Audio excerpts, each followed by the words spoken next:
जय बोलिए गुरुदेव आचार्य श्री विराग सागर जी महाराज जी की। जय बोलो परम पूज वाक्य श्री संत आचार्य श्री 108 विनिश्चय सागर जी महामुनि राज की, आचार्य संघ की।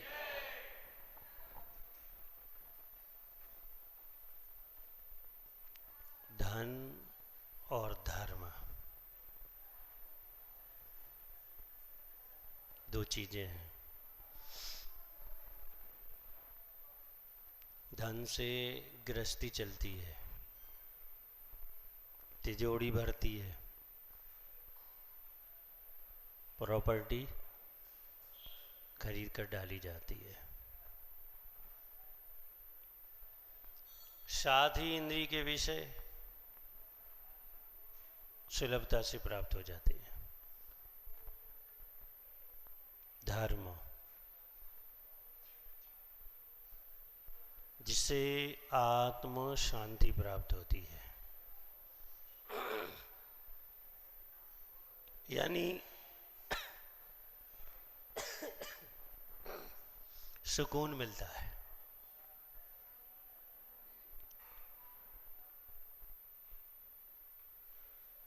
आनंद आता है और ऐसा लगता है कि दुनिया का सब कुछ मुझे मिल गया।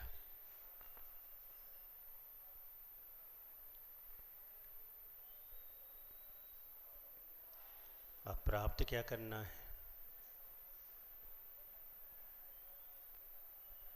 ये थोड़ा जटिल है, कठिन है, क्योंकि हम जिस दौड़ में दौड़ रहे हैं उसमें धर्म का महत्व नहीं है, धन का महत्व है। और जब दिल और दिमाग में धन बैठा हुआ है तो धर्म की ओर उपयोग नहीं जाता।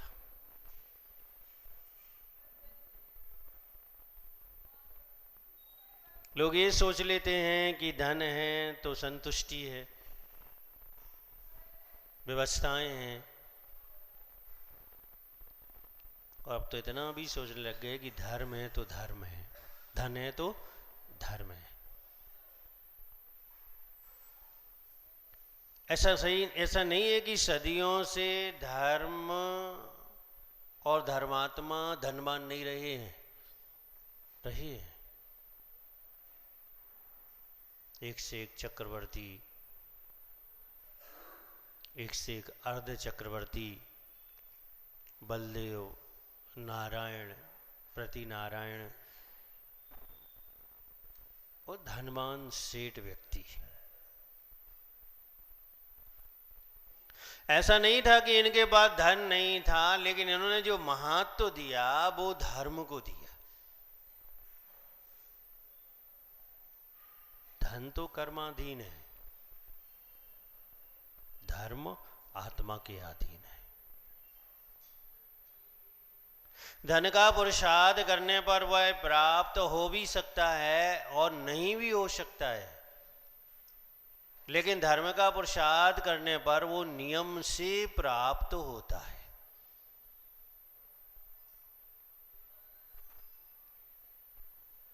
एक आगम की घटना से अपन इस बात को समझते हैं।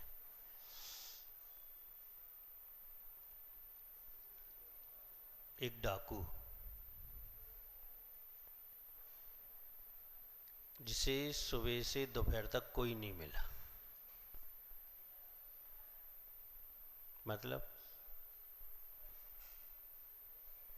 डाकू को क्या चाहिए, धन चाहिए, और उसकी दृष्टि होती है धनवानों पर, जो धन के ले जा रहे हों ऐसे व्यक्तियों पर उसकी दृष्टि होती है।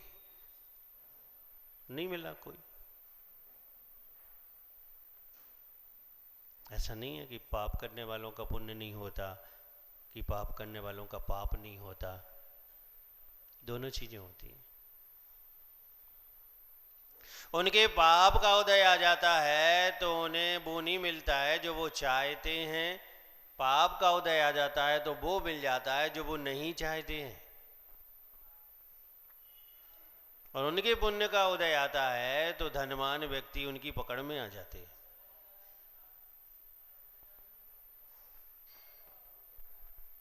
हे पाप और पुण्य बड़ी टेढ़ी खीर है, बहुत बड़ी टेढ़ी खीर है। किसको हंसा दे और किसको रुला दे। जिसे आज तक नहीं रुलाया है उसे आज इतना रुला दे कि पीते हुए काल की पूरी पूर्ति कर दे। जिसे आज तक नहीं हंसाया है उसे इतना हंसा दे कि बीते हुए काल की पूरी पूर्ति कर दे। फिर भी हम इसे नहीं समझ पाते, भोग रहे हैं। रोज उदय में आ रहा है, रोज फल दे रहा है, फिर भी हम पापी किए जा रहे हैं, पापी किए जा रहे हैं, पापी किए जा रहे हैं। समझ में नहीं आ रहा है कि जो हम कर रहे हैं ये हमारे सामने ही तो आएगा, हमें ही तो फल देगा।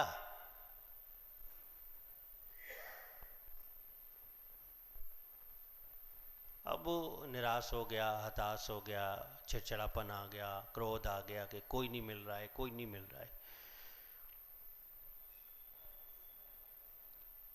अचानक उसकी दृष्टि एक विहार करते हुए मुनिराज पर पड़ गई।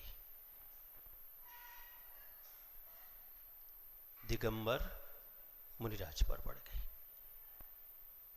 खुश हो गया वो, कोई तो मिला। और जब उसने दृष्टि डाला कि ये तो नग्न दिगंबर हैं, इनके पास वस्त्र नहीं है, तो इनके पास कुछ होगा भी नहीं।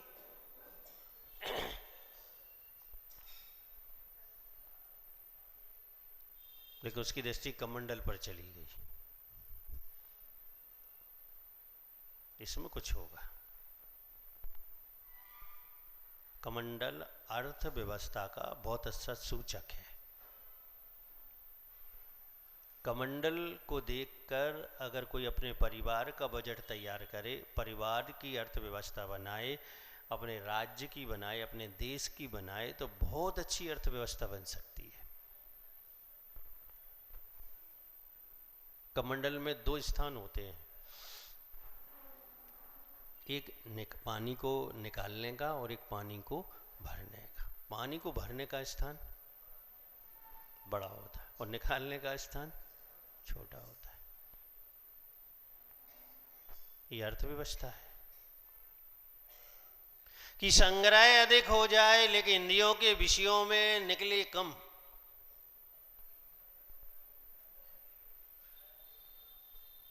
संग्रह अधिक हो जाए, निकले कम, ताकि आप मंदिर बना सकें, मूर्ति बनवा सकें, साथ छपवा सकें, देव साहस गुरु की सेवा कर सकें। ये अर्थव्यवस्था आपके लिए लोक कल्याण के साथ साथ अध्यात्म और आत्म कल्याण की ओर भी ले जाएगी।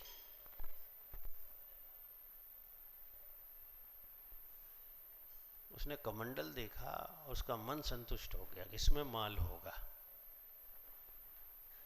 ये तो सेठों के महाराज हैं।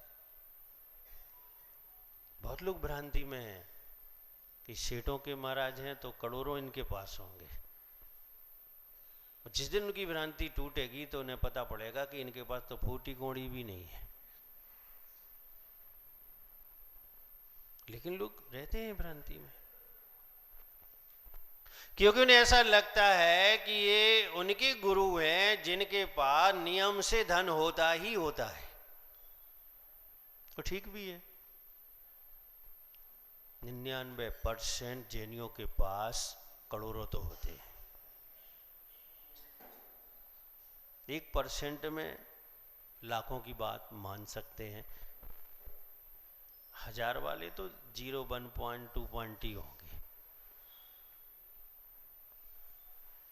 तो क्यों ना सोचें लोग। लेकिन उन्हें ये नहीं पता कि ये सेठ जो हैं ये इन्हें इसलिए पूछते हैं क्योंकि इनके पास धन नहीं है, और जिस दिन इनके पास धन आएगा तो ये पूजना बंद कर देंगे। उन्हें ये पता नहीं है, इसलिए ऐसा सोचते हैं कि इनके पास करोड़ों होंगे। उन्हें जिस दिन ये ज्ञात हो जाएगा कि परिग्रह इनके पास आएगा तो लोग नमोस्तु नहीं करेंगे। क्या करेंगे फिर? जय जिनेंद्र करेंगे, और शायद वो भी ना करें। धन आने पर जय जिनेंद्र और धन का अभाव होने पर नमोस्तु। लेकिन अभाव कैसा? दिगंबर बन के। क्योंकि दिगंबर का मतलब ही होता है परिग्रह रहित होना। रंच मात भी, तिल तुस मात भी परिग्रह अपने स्वामित्व में नहीं रखना, ये दिगंबर का अर्थ है।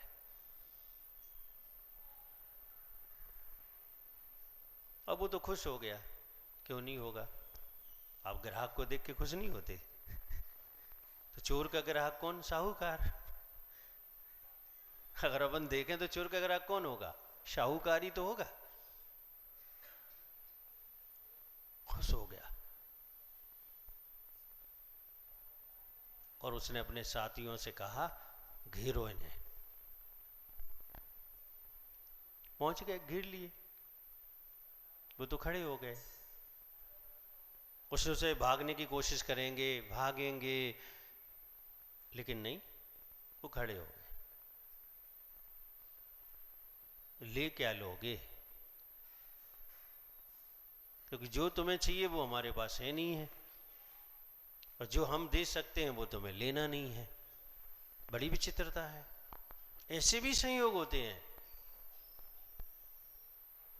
कि जिन्हें जो चाहिए है वो उनके पास होता नहीं है, और जो उनके पास होता है वो लोगों को चाहिए नहीं है। मेरे पास है पिछी कमंडल, एक्स्ट्रा है 3-4, 2 महीने से ऊपर होने को है, लेकिन रामगंजी में कोई नहीं आया कि मुझे पिछी कमंडल दे दो। कोई नहीं आया। हाँ, ऐसे लोग जरूर आ गए। परेशानी है महाराज। सोचो आप। और अगर आप बिछी कमंडल ले लेते हो, जिस चीज की आपको जरूरत लग रही है, जिसके लिए आप छल कपट मायाचारी कर रहे हो, उस चीज की जरूरत कहां पड़ेगी? जरूरत ही नहीं पड़ेगी। मुनिराज को घेर लिया, मुखिया ने पकड़ लिया, अपने हथियार निकाल लिए। हथियारों से कौन डरता है? जिसे कर्म सिद्धांत का ज्ञान नहीं होता। जिसे कर्म सिद्धांत का ज्ञान होता है वह हथियारों से, चोरों से, डकैतों से नहीं डरता। करेगा क्या? शरीर को हानि पहुंचाएगा, आत्मा को तो नहीं पहुंचा सकता। कर्म सिद्धांत की विशेषता ये है कि वह हमें ये ज्ञात कराता है कि ये कर्म का उदय किसको हानि पहुंचाएगा। कष्ट जरूर होगा, पीड़ा जरूर होगी, लेकिन हानि शरीर को होगी। और जब हमें हानि नहीं होना है तो हम भयभीत ही क्यों हो, डरे क्यों? उसने कहा, निकालो तो जो कुछ भी है आपके पास। अब वो ऐसे मुनिराज थे कि अवधि ज्ञानी थे। 1 सेकंड में जान लिए कि ये तो भव्य है, और आसन्न भव्य है। इसी भाव से मोक्ष जाएगा। अब देखो दशा, दशा देखो आप।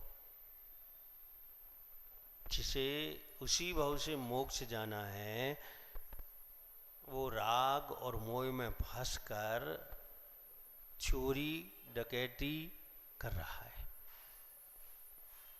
ये भी कर्म का ही ऐसा उदय है कि बाद में जो होना है, लेकिन वर्तमान में जो कर्म का उदय है वो तो भोगना ही भोगना है। थोड़ा सा मुस्कुराए मुनिराज। जब मुनिराजों को कुछ चीजें ज्ञात हो जाती हैं तो उन्हें हंसी आती है कि कैसा व्यक्ति है ये, क्या कर रहा है, क्या करना चाहिए था।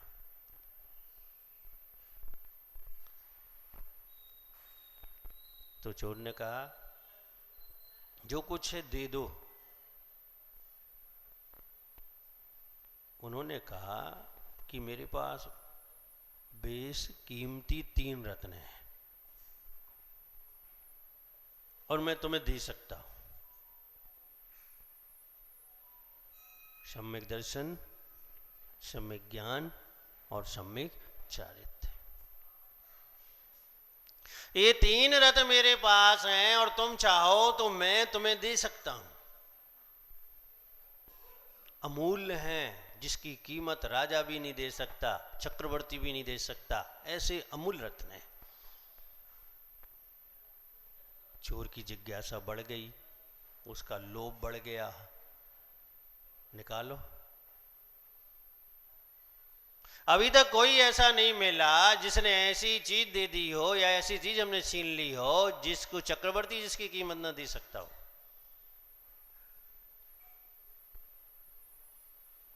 उत्सुकता बढ़ गई उसकी, तो वो बार बार कमंडल को छीने, किसी में होंगे वो रत्न। मुनिराज ने कहा धैर्य रखो,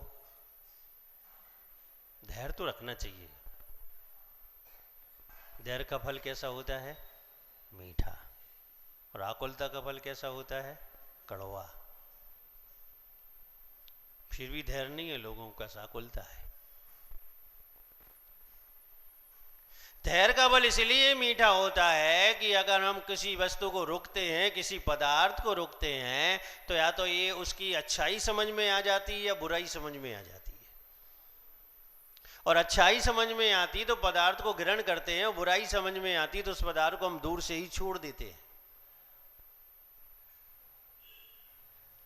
एक विषफल होता है,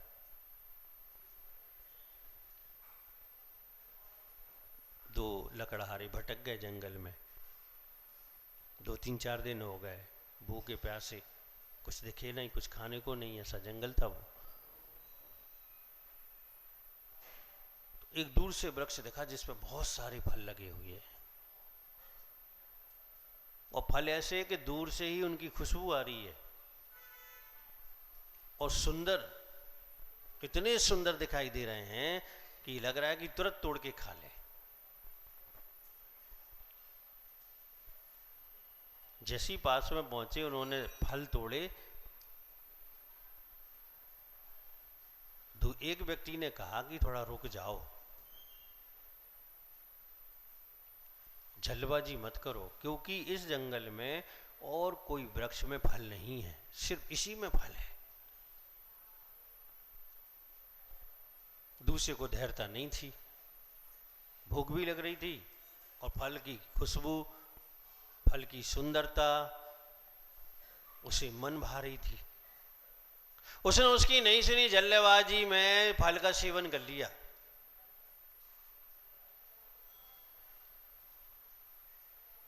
और कुछ ही मिनट हुए और वो मृत्यु को प्राप्त हो गया। इसलिए ध्यान रखना, हमारे यहां अनजान फल का त्याग कहा गया है। उससे 2 हानि है, वह अवक्ष हो सकता है और वह विषैला हो सकता है। अवक्ष होगा तो आत्मा का घात करेगा, और विषैला होगा तो शरीर से आत्मा को अलग कर देगा।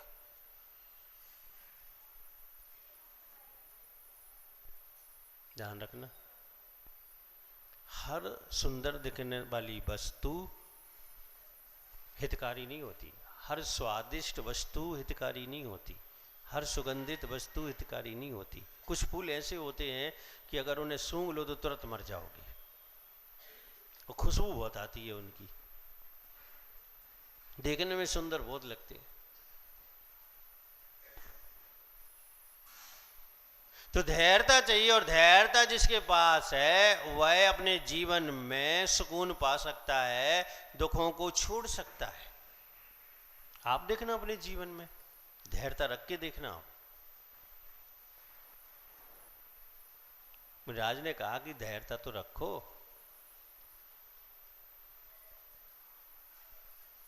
तो मुनिराज ने कहा चोरी क्यों कर रहे हो? पहला प्रश्न किया। उसने कहा परिवार का पालन पोषण करने के लिए। मुनिराज ने कहा कि परिवार का पालन पोषण तुम्हें करना है और उसके लिए तुम चोरी कर रहे हो, लोगों की हिंसा कर रहे हो, लोगों को मार पीट रहे हो, उनका धन हरण कर रहे हो, इसका जो फल होगा उसे कौन भोगेगा? प्रत्येक कमाने वाले को ये बात दिमाग में रखनी चाहिए।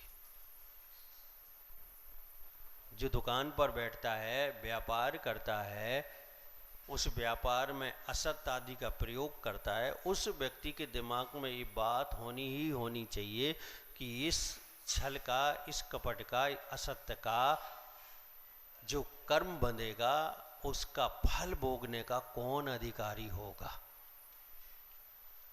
परिवार के लिए कर रहे हैं तो परिवार भोगने वाला होगा कि मैं कर रहा हूं तो मैं भोगने वाला होगा। वस्तु का भोग तो सब कर लेंगे, लेकिन फल का भोग कौन करेगा? ये हर व्यक्ति के दिमाग में रहनी चाहिए। और ये बात दिमाग में रहती है तो धीरे धीरे सम्यक प्राप्त हो जाता है, सम्यक ज्ञान हो जाता है और चारित्र के अभिमुख भाव बनता है। अब वो तो चोर था, वो वास्तविकता में वो क्षत्रिय था। किसी कारण से घर में पिता के को घाटा आटा लग गया, धन का अभाव हो गया। अब पैसे वाले का बेटा था तो मस्त रहता था, तो कमाना तो सीखा नहीं था। चोरी किसी को नहीं सिखानी पड़ती। व्यापार की ट्रेनिंग तो देनी पड़ती है, लेकिन चोरी की ट्रेनिंग कोई नहीं देता, अपने आप सीख जाते लोग। करने लगा वो। अब वो सोच में पड़ गया कि ये बात तो सही कह रहे हैं। लोग कहते हैं कि मुझे समझ में नहीं आता। समझ में तो तब आए तब आप समझने की कोशिश करें, और समझने की कोशिश नहीं करेंगे तो कभी समझ में कुछ नहीं आएगा। इंद्री के विषय कैसे समझ में आ गए? इसकी भी ट्रेनिंग किसी ने नहीं दी। समझने की कोशिश की तो समझ में आ गए।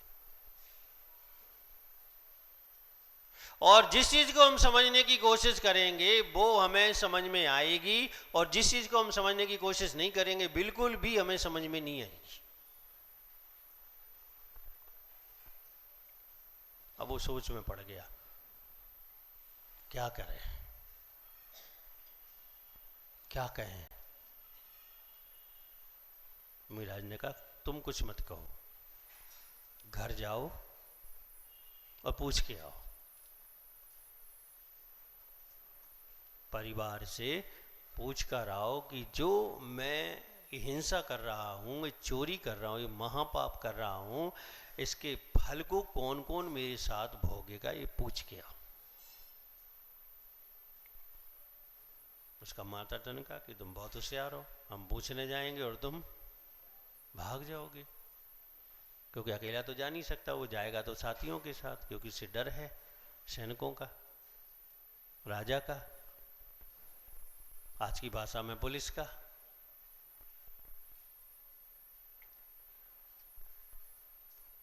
कि नहीं, तुम रत्न मुझे दे दो फिर पूछने जाता हूं। तो मुनिराज ने कहा तुम्हें रत्न मिल जाएंगे तो तुम पूछने लायक नहीं बचोगे। अगर मैं सम्यक दर्शन, सम्यक ज्ञान तुम्हें दे दूं तो तुम घर जाने लायक नहीं बचोगे और पूछने लायक नहीं, पूछने की जरूरत ही नहीं पड़ेगी फिर तो। क्या कोई उपाय कर लो कि मैं ना भागूं और तुम चले जाओ, पूछ के आ जाओ। उसने मालूम क्या किया? और चोरों के पास रस्सी तो होती है, चढ़ना पड़ता है ना बिल्डिंगों पर, तो रस्सी से एक वृक्ष से मुनिराज को बांधना चालू कर दिया। अब देखो यहां स्वाध्याय कर रहे हैं मुनिराज, या हम स्वाध्याय कर सकते हैं। एक बंध रहा है और एक बांध रहा है। दूसरी दृष्टि से देखो, एक खुल रहा है और एक बंध रहा है।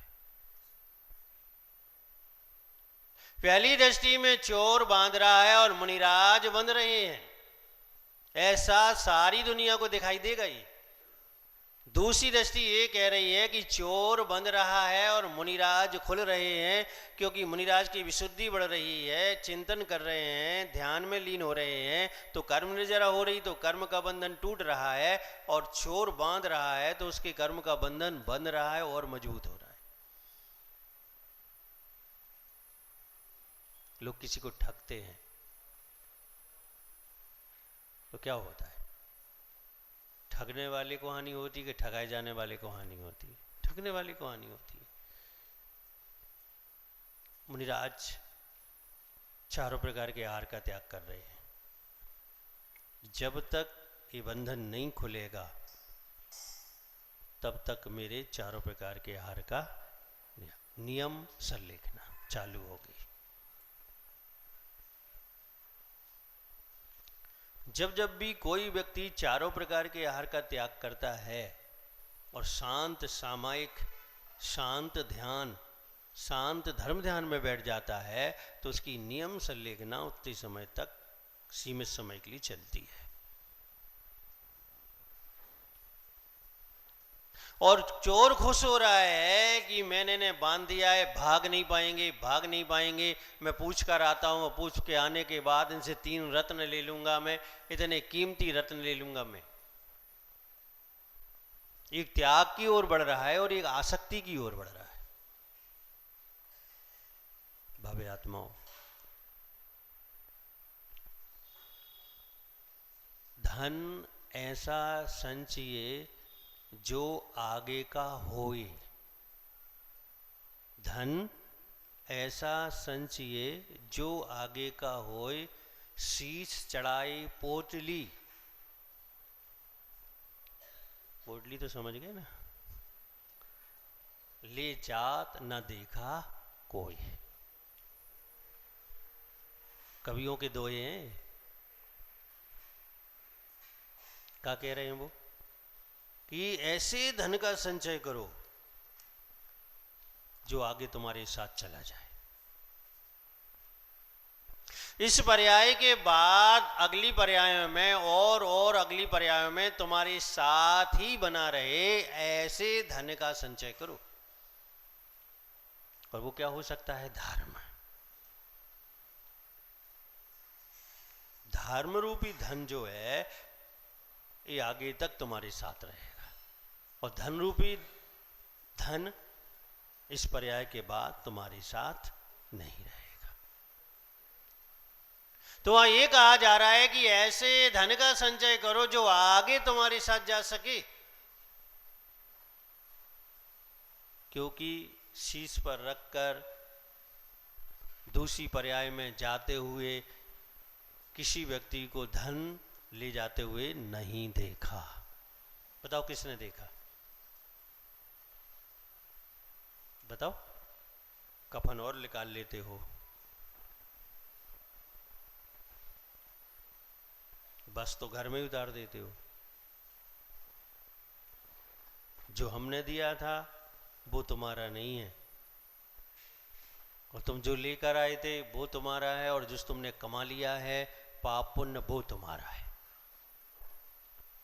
ये जो प्रथा चालू हुई सामाजिक देह विसर्जन की, ये भी बहुत बड़ी शिक्षा है, हमें जरूर देखनी चाहिए। उस व्यक्ति को, जीवन को देखो जो हाय हाय में लगा था, धन के संग्रह में लगा था, पाप में लगा था, इंद्रियों के विषयों में लगा था, परिवार के राग द्वेष मोह में लगा था, और आज उस व्यक्ति को देखो अचेत पड़ा है। न कुछ बोल रहा है, न कुछ खा रहा है, न कुछ पी रहा है। कल तक हाय हाय कर रहा था, मेरा है मेरा है, और आज शांत है, क्योंकि वो है ही नहीं है।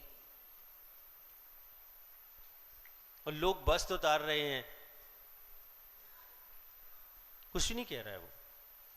पहले उसकी कोई इतनी सी चीज ले ले तो चिल्लाता था, विकल्प करता था, अब कुछ नहीं कर रहा है।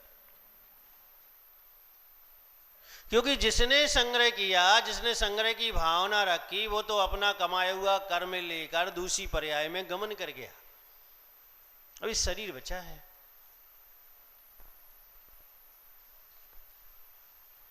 मुनिराज चिंतन में लीन हैं, सोच रहे हैं, अज्ञानता है इसकी, इसलिए इसे घृणा, हिंसा का भाव, राग, द्वेष, ईर्ष्या और चोरी करने का भाव इसका है।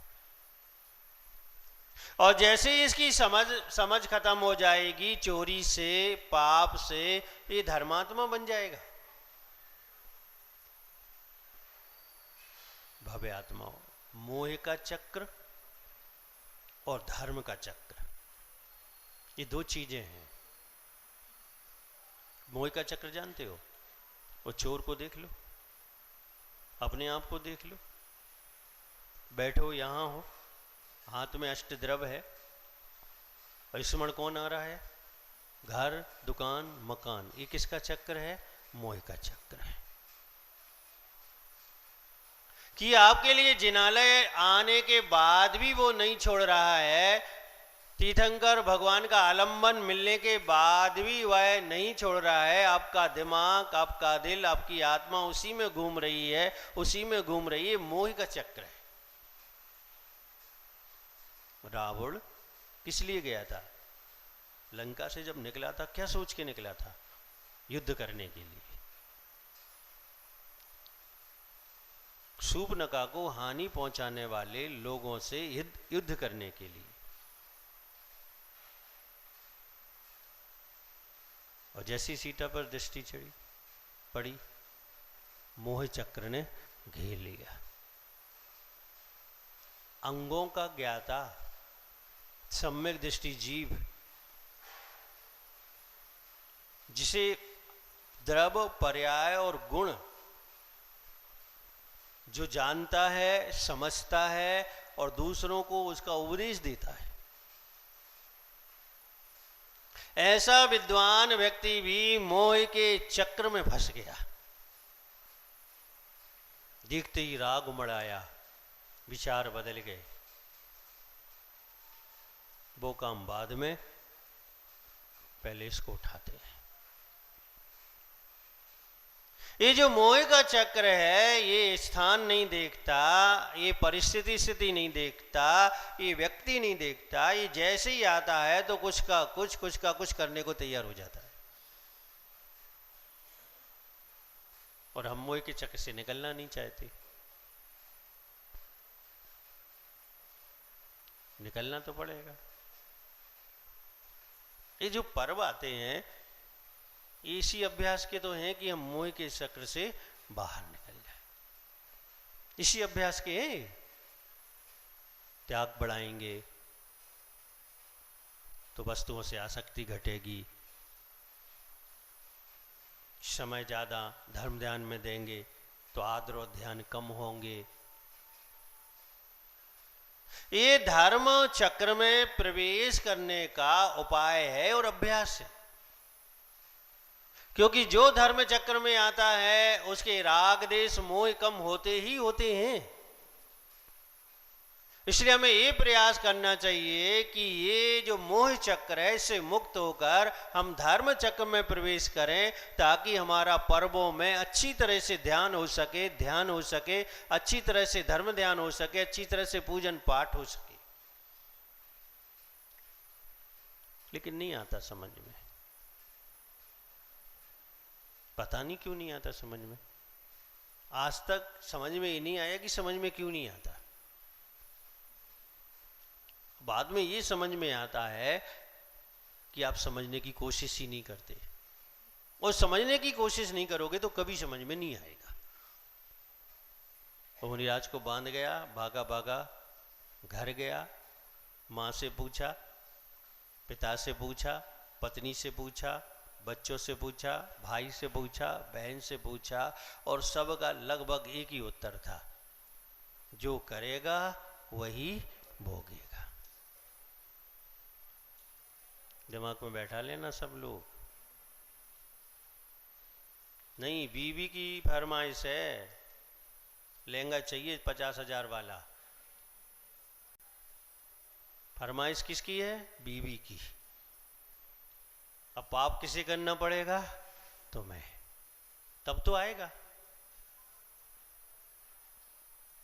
मिट्टी के बदले लहंगा थोड़ी मिल जाएगा कि खदान से मिट्टी खोद के ले जाओ और लहंगा ले आओ, थोड़ी मिल जाएगा। फरमाइश बेटे की है, बेटे की है, परिवार के किसी सदस्य की है, लेकिन पाप आपको करना पड़ेगा, तो उसका फल आप ही भोगेंगे, वो नहीं भोगेंगे। इसीलिए जैन दर्शन कहता है, न्यायपूर्वक कमाओ और न्यायपूर्वक खर्च करो, न्यायपूर्वक परिवार की इच्छाओं की पूर्ति करो। अन्यायपूर्वक ना कमाओ, अन्यायपूर्वक ना खर्च करो, ना अन्यायपूर्वक परिवार की पूर्ति करो। धर्म का कुछ नहीं बिगड़ने वाला, वो तो अनंत काल से अनादि काल तक रहेगा, अनादि से अनंत काल तक रहेगा। वो तो तुम्हारा बिगड़ेगा। क्योंकि अगर धर्म को नहीं समझोगे, धर्म की बात को नहीं समझोगे, तो नरक मिलेगा, निगोद मिलेगा, दुर्गतियां मिलेंगी, संसार के दुख और कष्ट और पीड़ा मिलेगी। पूछ लेना आज, तुम लोग पूछ लेना आज, हिम्मत कर लेना आज चेतन जी, श्रीमती से पूछने की। अभी तक जितना किया है, कितने साल, 60 के तो हो गए ना, 70 के, तो 70,000 पाप तो मान ही लें अपन। नहीं, बहुत कम मान रहे हम, मतलब 0.1 पॉइंट मान रहे हैं हम। ध्यान रखना कि ये तो आपने बहुत है, हुए तो बहुत है। प्रत्येक व्यक्ति का यही हाल है। पूछना, भोगोगे। इक्को करे दीपावम, अकेला व्यक्ति पाप करता है। किसके लिए करता है? परिवार के लिए। किसके लिए करता है? इंद्रियों के विषयों के लिए। किसके लिए करता है? राग मोह की पूर्ति करने के लिए। और अकेला ही करता है तो अकेला ही तो भोगेगा। और आप तो अच्छी तरह से जानते हो, पत्नी भोजन करेगी तो पति का थोड़ी पेट भरेगा, बताओ। और अगर ऐसा होता तो आपको भोजन मिलता ही नहीं। दुकान पे बैठो, मैं कर लूंगी ऐसे ही होता बिल्कुल पक्का 100% कि तुम तो दुकान पर रहो, मैं यहां कर लूंगी, तुम्हारा पेट भर जाएगा। लेकिन ऐसा होता नहीं।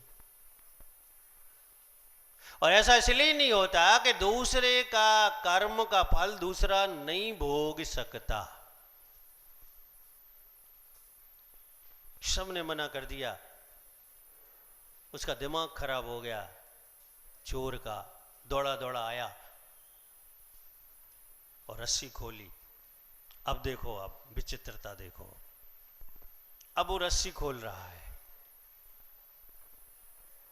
तो मुनिराज बंधे हुए हैं तो खुल रहे हैं, और वो बंधा नहीं हुआ है फिर भी खुल रहा है, क्योंकि उसकी कर्म नजरा चालू हो रही है, सम्यक की ओर वह बढ़ रहा है। अब अबे आत्माओं,